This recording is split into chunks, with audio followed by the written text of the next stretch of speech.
गलती करना मनुष्य का स्वभाव है। दोस्तों, बिमला की नई नई शादी हुई थी। उसको घर के रीति रिवाज के बारे में कुछ भी नहीं पता था। बिमला मायके में खुले पक्षी की तरह रहती थी। जब जो चाहिए वह मिल जाता था। ससुराल बिल्कुल अलग था। पहले दिन से ही सास कमला ने बहू बिमला से कह दिया था, हमारे यहाँ कोई काम करने के लिए बाई नहीं रखी जाती है और सारा काम हमें अपने हाथों से ही करना पड़ता है। इस सब की तुम्हें आदत डालनी पड़ेगी। बिमला ने अपनी सास से कहा, जी माँ जी, मैं कर लूँगी। शुरू में बिमला बहुत धीरे धीरे काम करती थी और सीखने की कोशिश करती थी, लेकिन हर दिन उससे कुछ न कुछ गलती हो जाती थी और हमेशा बिमला सुधारने की कोशिश करती रहती थी। सास कमला से भी डर लगता था कि कहीं माँ जी ने देख लिया तो वह डांटेगी। डरी सहमी सी बिमला अपना काम धीरे धीरे करती रहती थी।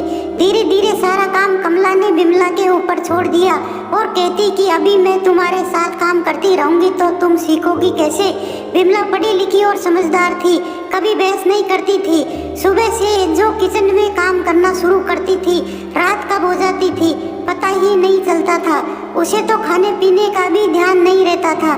मायके वाले जब भी आते थे कहते थे कि बिमला शादी के बाद तू तो बदल गई, बहुत पतली हो गई। बिमला कहती थी, नहीं, मैं अपना फिगर मेंटेन कर रही हूँ। एक दिन ससुराल पक्ष से बहुत सारे लोग खाना खाने आ रहे थे। कमला ने कहा, बिमला तुम खाने की तैयारी कर लो, मैं तुम्हारे साथ हाथ बटा दूंगी। बिमला अपना काम कर रही थी कि अचानक फोन बज गया और गैस पर दूध उबलने के लिए रखकर चली गई। दूसरी साइड सब्जी रखी हुई थी। बात सहेली से कर रही थी और अचानक भूल गई गैस चालू है। दूध भी पूरा उफन गया और सब्जी भी जल गई।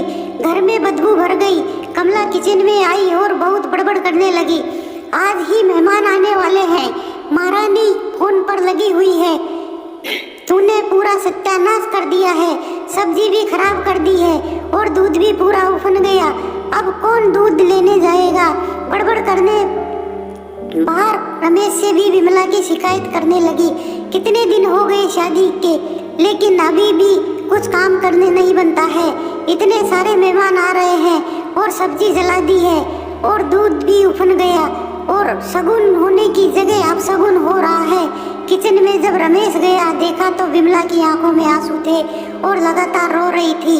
जैसे उसे रमेश को देखा और आंसू पोंछने लगी और कहने लगी, मैंने कोई तो जानबूझकर नहीं किया, मैं तो अपना सारा काम समय पर करती हूँ।